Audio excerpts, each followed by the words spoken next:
There's never a dull moment when it comes to Minnesota sports. Whether it's positive or negative. The Yankees have swept the Twins. Minnesota Sports Chat has you covered. Talking nothing but Minnesota sports all year long. It's time now for the soon-to-be award-winning, if only in his own mind, Minnesota Sports Chat with your host, Ross Brendel. Well, maybe it'll come across, maybe it won't. Apologies for extreme morning voice, myself and my guest. We will be recording this pod well ahead of me completing my morning coffee fairly early-ish in the morning, at least when it comes to the workday. I went back, I did a little bit of math. I do believe this is officially edition number 211 of the soon-to-be award-winning Minnesota Sports Chat, presented by Beans Coffee Company. Use that promo code SPORTSCHAT at coffeebybeans.com. You'll save on delicious small batch coffee roasted in Mankato, Minnesota, when you check out. Welcome back to the pod. It's been a little while. It is Mr. Daniel House, Mr. Gophers Guru himself. He is on the X machine at Daniel House MN.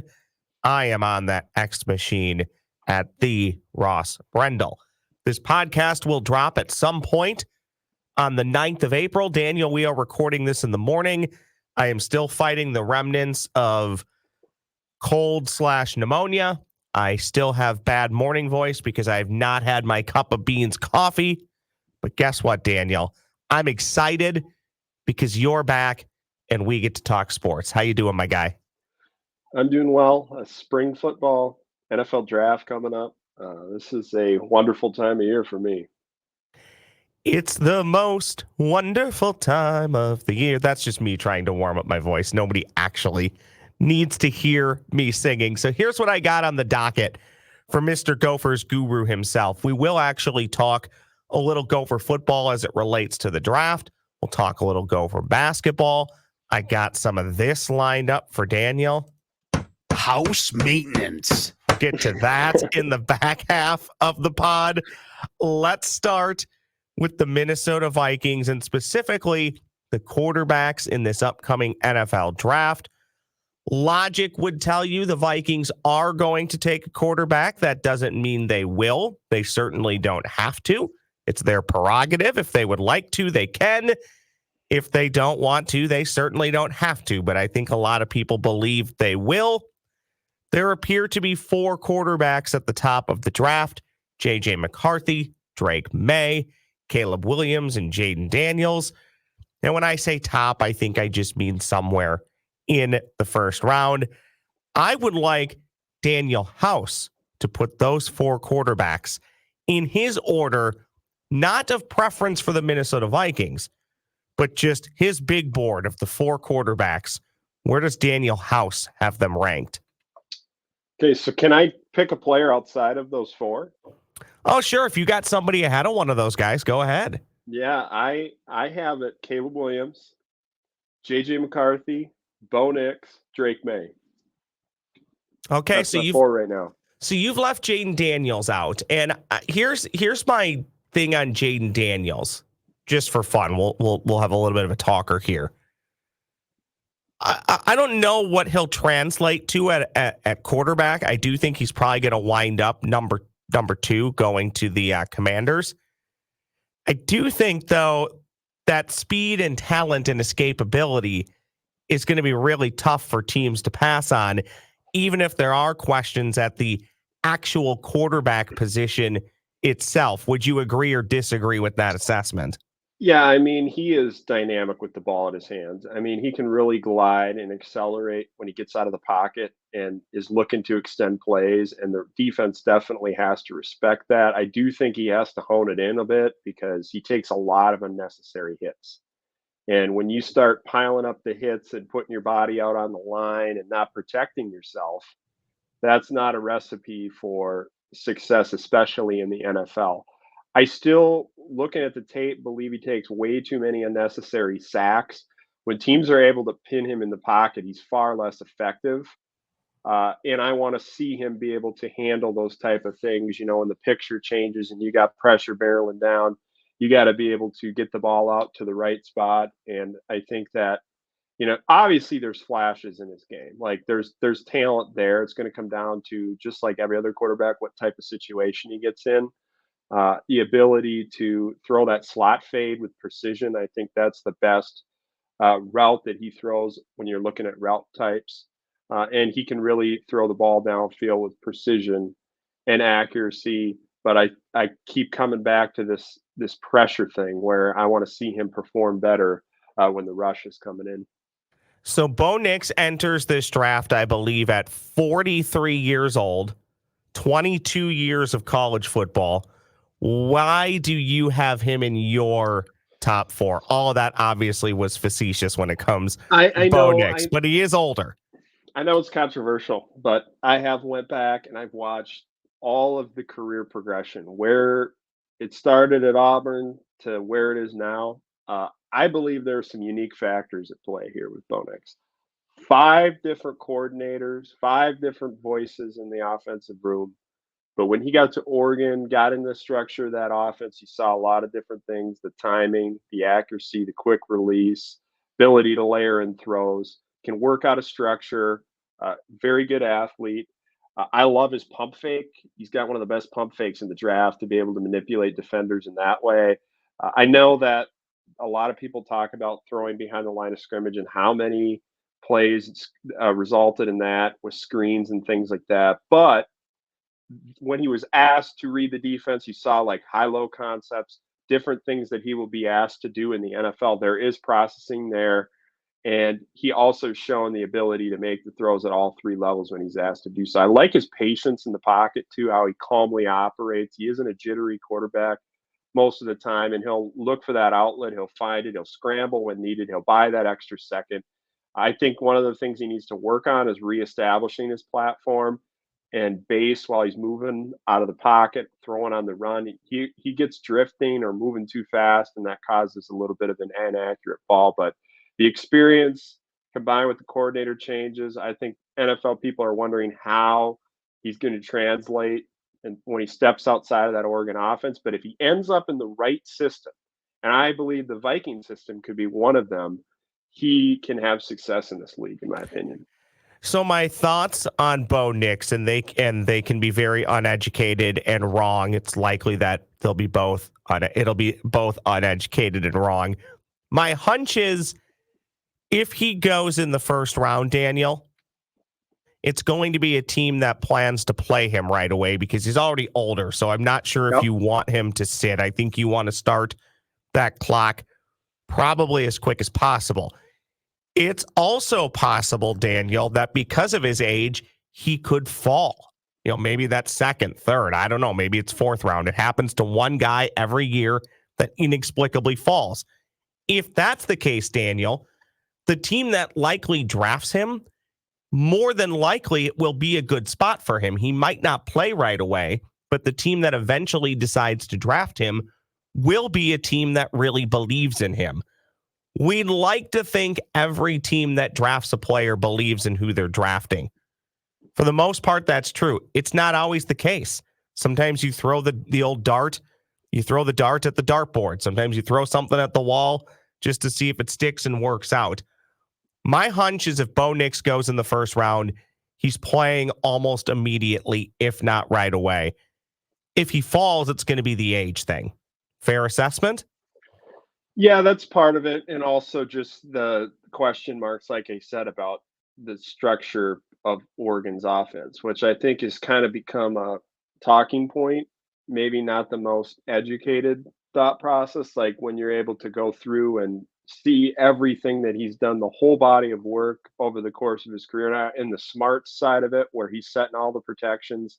He's got a lot of responsibility within the offense, and he actually is reading the field throughout portions of games. So I believe that it like every quarterback, Ross, it's all about situation, where you end up, what your resources look like, how your playmakers fit around you.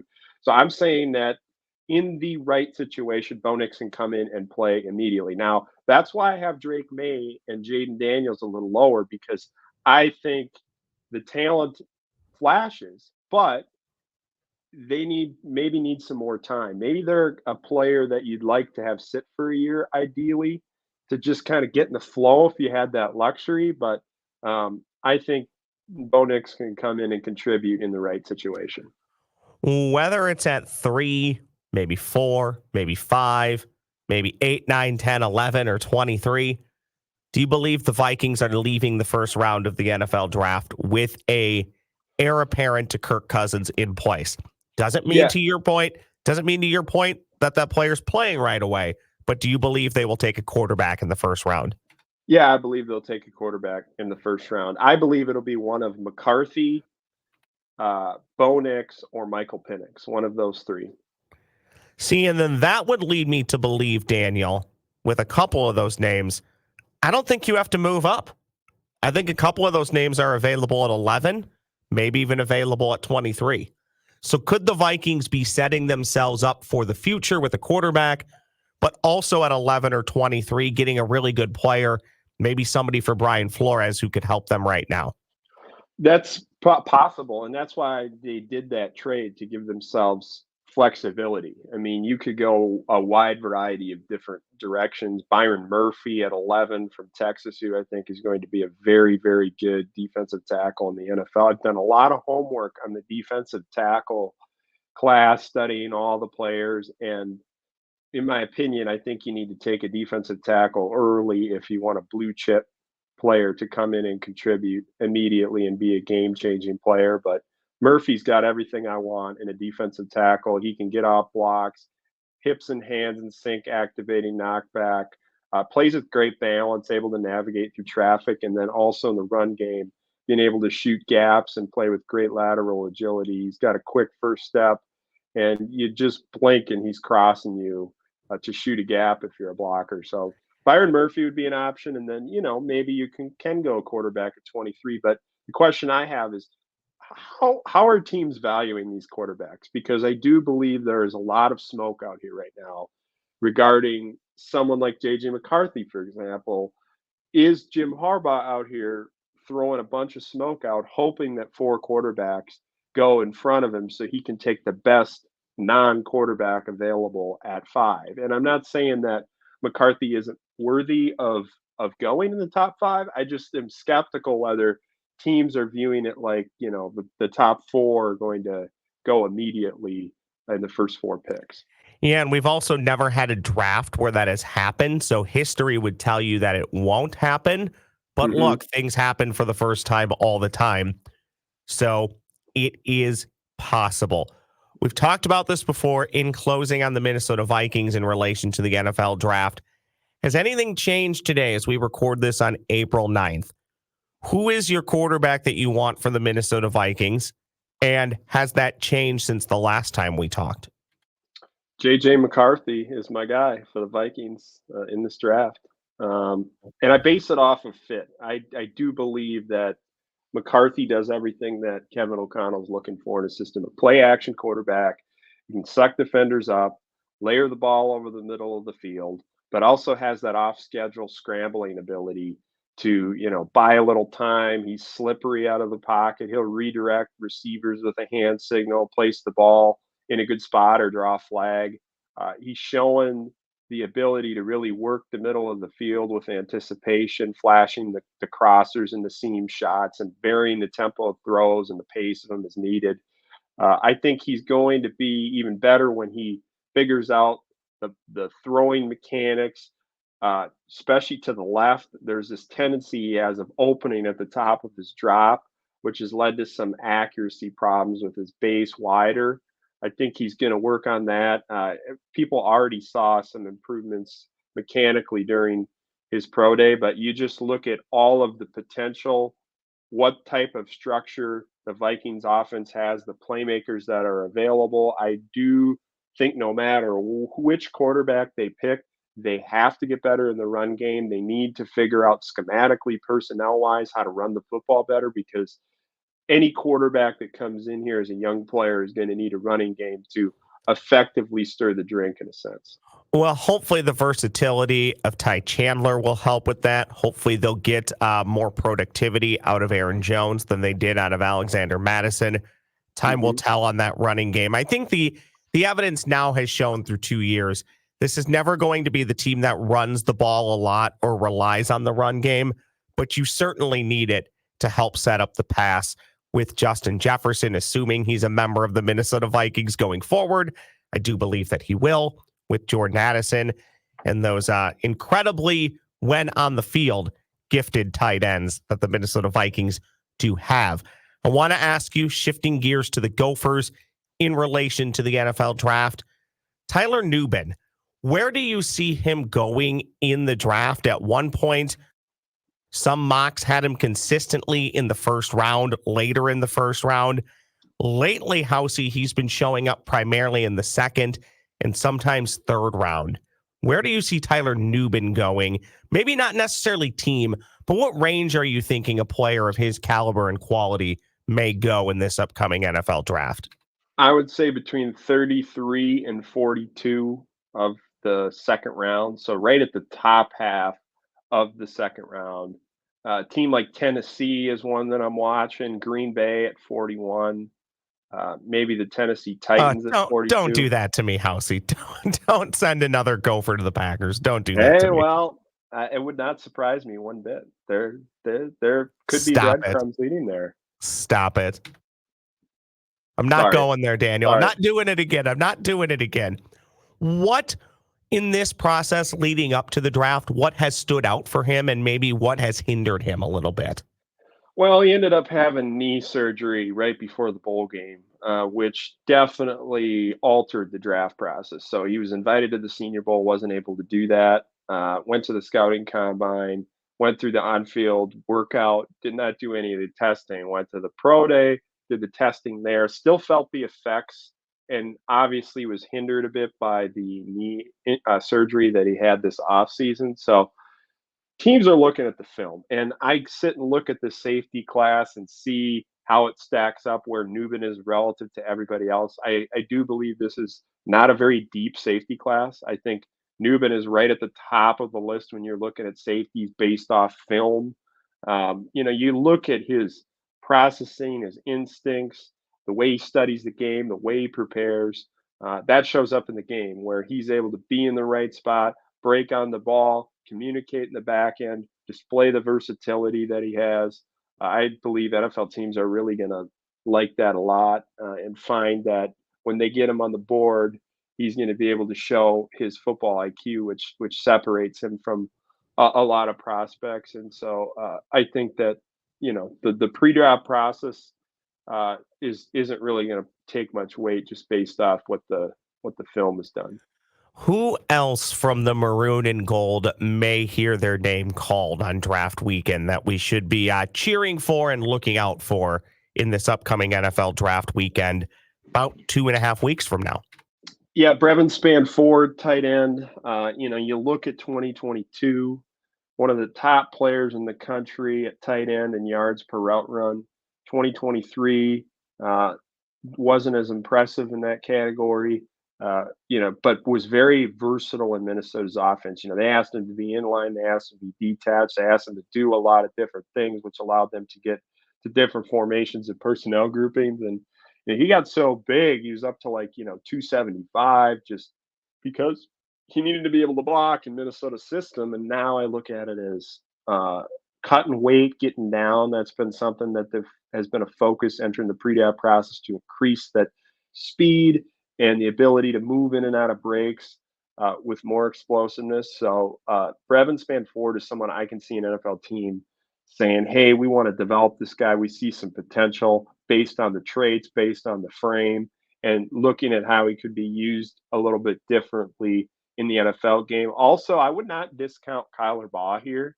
Kyler Baugh nailed the pre-draft process here. Just an unreal explosiveness profile with the broad and vertical jumps, and was also able to put up a ton of bench press reps. I believe it was 34 bench press reps during Minnesota's pro day. So, the strength and the explosion traits, those all showed up, and NFL teams are definitely flocking toward Kyler Baugh afterwards to get some discussions going with him. Odds I could do more than a half of a one bench press at almost any weight. At any weight. I could maybe do the bar. That's about it. Because the bar is what, 40-ish pounds? Yeah. 50 pounds? I think I could do 50. I could do the bar a few times. That's probably about, I mean, look at me. I'll even stand up for those on YouTube. What am I lifting at the NFL Combine other than maybe a cup of coffee or a Diet Coke? Okay, I do want to ask you about Gopher basketball. Pharrell Payne out, Braden Carrington out, Josh Ola Joseph out. This is not a complete list, by the way. Dawson Garcia staying, Elijah Hawkins staying, Cam Christie, time will tell. Welcome to college athletics in 2024, huh, Housey? Yeah, it's the way it is. And I mean, you watch the NCAA tournament, all of these starting lineups being built with the transfer portal for the most part. And it's low, mid-major players, D2 players even coming up and performing in big spots for these teams. And roster building's different between basketball and football. That's what I tell people. The transfer portal's leaned on more in basketball, and the roster sizes are smaller. You're able to bring in impact guys right away that fit your system and have success. So this is just the world of college basketball right now, with the money that's in it, the opportunities for players to get NIL. Plus, I believe a big portion of this stuff is guys want to play in the NCAA tournament. They want to be on the big stage. They want to elevate their career. They want to take advantage of the window that they have to play this game. And so the teams with consistent NCAA tournament backgrounds, they're attractive spots for players who maybe started somewhere and want to go elsewhere, or lower level players looking to elevate up from the mid majors and D2. It's hard to say pull NIL out of the next question that I'm going to ask you, because it certainly matters. It's part of the predicament of where Gopher basketball is at. But let's assume that they're not flush with cash. So when they are going into the transfer portal, what can you use to convince a player to come to Minnesota? And House, not just convince a player to come to Minnesota that's going to fill a roster spot, convince a player that's going to come to Minnesota like we saw last year, the Mike Mitchell or an Elijah Hawkins, come here, compete at a high level, and at least give this team a puncher's chance to make an NCAA tournament.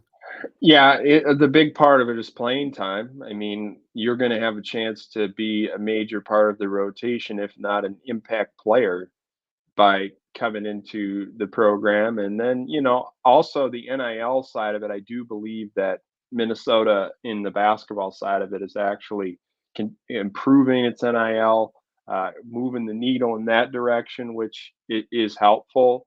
And, the opportunity to play in the Big Ten, sometimes these players are just looking for an opportunity to elevate up. And so, in my opinion, you got to find a player that has the chip on their shoulder, that is just hungry for an opportunity. And there's a lot of different ways that you can find those type of players by, even looking at the advanced metrics, figuring out which players have the best chance to translate. I believe the teams that are able to be creative and innovative with how they build teams, both in college football and basketball, will give themselves a better chance, especially those middle of the pack schools that are looking to get up into that next tier and achieve more consistency. More Gopher basketball and Gopher football insight like that from Mr. Daniel House at gophersguru.com. Again, gophersguru.com. You can find him on the X machine at Daniel House MN. As this pod's gone on, Daniel, I think you've noticed, hopefully the listeners, the voice is warming up a little bit. I'm feeling pretty good. That's thanks to my friends and your friends at Beans Coffee Company.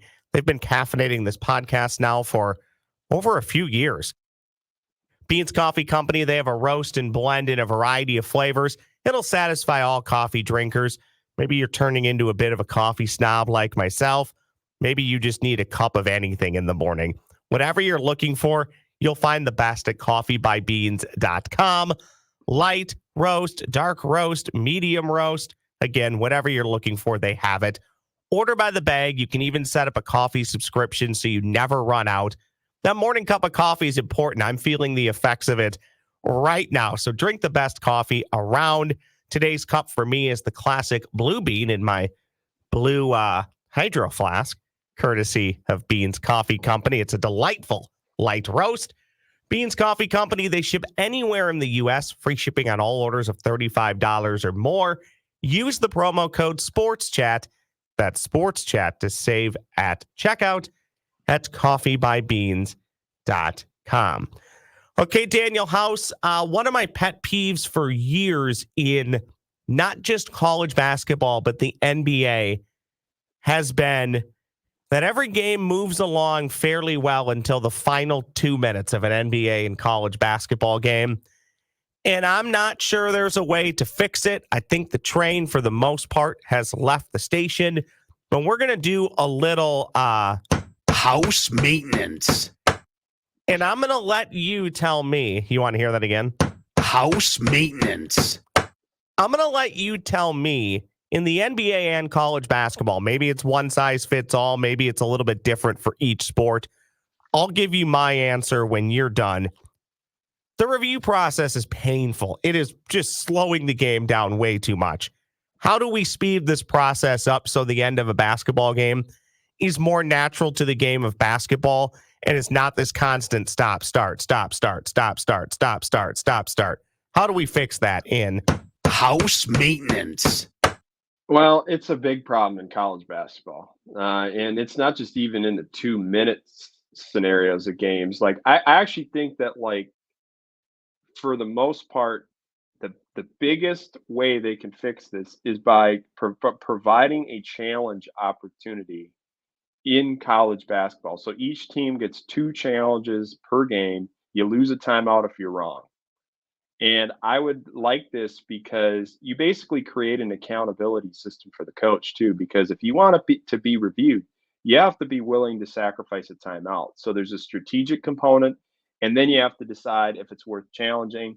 And there are a ton of coaches who will literally give up their timeout and risk it if they could get 2 more points in a close game. You know, they're willing to take that risk. So my solution is to come up with a challenge system that has an accountability measure so that you get to the end of the game and you have to preserve your challenge, or you have to decide if you want to lose timeouts in a crucial spot potentially. in your scenario, Daniel House? So let's say you have your 2 challenges, you use your first and you get it right. Do you still have 2 challenges, or are you losing one no matter what? You're losing one no matter what. There's 2 for the whole game. I can live with this. I like this. I like that. So your thought, I think there's really only 2 thoughts here. It's exactly what you laid out. That would be my honest proposal. Okay. I'm in lockstep agreement with you. I am going to steal a thought from my guy, a lot of our guys, Patrick Royce. I sat at the same chair that I'm sitting in right now, Daniel, and him, the mayor, Joe Souchere, Patrick Royce, they do their podcast every week. It's incredibly successful. Monday Night Sports Talk. 2 sports talk legends. They just sit down and off the cuff talk about sports. Patrick's idea, it's not feasible, but I love the heart. Okay, because we're never going to go backwards. His thought was, just get rid of the 10th of a second. just be done with it, because so much what happens in the final 2 minutes is we go review the clock and we'll take 90 seconds to find out we're going from 19.2 to 19.4 seconds. Patrick's idea of just get rid of the tenths of a second, brilliant. So if we can't use your system, let's enact the Patrick Royce rule where it's only 20, 19, 18, 17, 16. That would clear up a lot of this, I would think. Oh boy, then you'd have something in a millisecond that somebody would be just going crazy because they didn't have the 10th of a second available. Oh man, you know, I actually think I do like the challenge system idea, because I think it adds a major accountability measure for coaches. And not only accountability, Daniel, it adds a little bit of strategy, right? You might look at it and say, yeah, I'm pretty positive we would win this challenge, but maybe I want to save it for the second half or later in the game. So I do like that. It adds the game within the game. Okay, I'll close. I'll hit you with this. In closing, were you happy that Cody Rhodes finished his story at WrestleMania on Sunday night? If you don't have an answer, just make one up. Go. Oh, I was so excited. I was fired up. I know nothing about WrestleMania. That's the beauty of this season is everybody either has a take or doesn't have one at all, and I love it. And you don't need to know one. I just wanted to put you on the spot to be a jerk all weekend long. Two of my buddies who I know don't watch wrestling at all, I just annoyed them. I literally sent them the result of every match all weekend long. So that's is the kind that of a whole weekend event? It is now. And that's a separate podcast. For years, Daniel, it used to just be like all of the pay-per-views, quote unquote. They would have a show that takes 3 or 4 hours. And then a few of them were starting to get longer, right? So WrestleMania at 1.56 years ago was literally starting at 4 and ending at like 10:30 on a Sunday. They then switched it to 2 days. So it's basically 2 days, 6 to 10, Saturday and Sunday. It's entirely too long. I don't like it. I think it should be 1 3 to 4 hour show. People don't come here to hear my wrestling takes, but it's all about the dollar bills, Ross. And I get it. So just like we talked about college basketball, there's no going back. There's no going back in wrestling. Before we know it, when WrestleMania eventually comes here, maybe next year, although they didn't announce that this weekend, at some point, it already is a 3-day event. They do their Hall of Fame inductions on Friday, and they do all this other stuff. Before we know it, it kind of already has turned into this, Daniel. But for wrestling fans, WrestleMania is the Super Bowl. It's the biggest event of the year. It's basically treated like Super Bowl week. I mean, they had 145,000 people there over 2 days at Lincoln Financial Field. So could be a nice little economic boon for the state of Minnesota if indeed it does come here. House, as usual, you are the best. I know you had to juggle your schedule to make this happen. Again, we're recording this earlier in the morning on April 9th. I really do appreciate it. GophersGuru.com is the website. Anything else just drop or about to drop that people should be aware of? Doing interviews with the offensive and defensive assistants on the Gopher football staff. So those articles are filtering out some good insight from those guys. You're definitely going to want to check it out. One with Bob Ligashevsky, new special teams coordinator, is live on the site right now. Housey, it won't be long before we are doing the season preview and we're catching up each and every week. Early Gopher football prediction, Daniel. Early prediction. 7-5 for your Gopher football team in the year. 7-5. 7-5. I'm being Mr. Optimistic. Mr. Optimistic. 7-5. No 4-time Quick Lane Bowl champions. They will not appear in the Quick Lane Bowl in 2024. Daniel, thanks for doing this. I appreciate it. Hey, thanks for having me. At Daniel House MN on the X Machine, I am at the Ross Brendel. Make sure you like and subscribe to this podcast. Download it, whether you're getting it on YouTube, Apple, Spotify. Make sure you tell your friends. Do everything to help me grow this podcast. I really do appreciate it. Word of mouth, also as big of a deal, if not bigger than anything I just mentioned. So please tell your family and friends all about Minnesota Sports Chat. I will be back again in this feed real soon. Thanks for listening to Minnesota Sports Chat, presented by Beans Coffee Company. Use the promo code SPORTSCHAT. That's one word, Sports Chat, to save at checkout. Follow Ross on X at the Ross Brendel. Like and subscribe to Minnesota Sports Chat wherever you get your podcasts. Rate and review kindly.